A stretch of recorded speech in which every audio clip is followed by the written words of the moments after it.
Restoring a DigitalOcean managed MongoDB cluster is a straightforward process that can be completed in a few steps. To begin, navigate to the DigitalOcean control panel and select the MongoDB cluster you want to restore from the list of available clusters.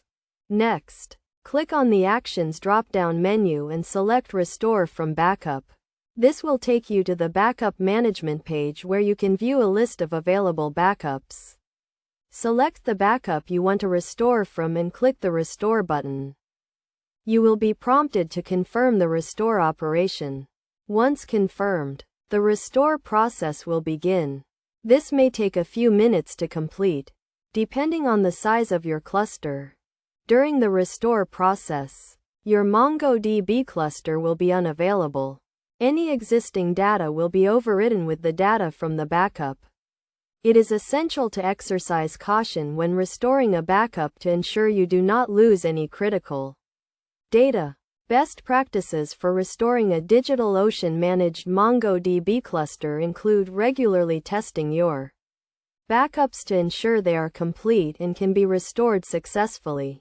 It is also crucial to monitor your MongoDB cluster's performance and adjust your backup schedule as needed to minimize downtime and data loss. In addition to restoring from backups, DigitalOcean also provides the option to create a new cluster from a backup.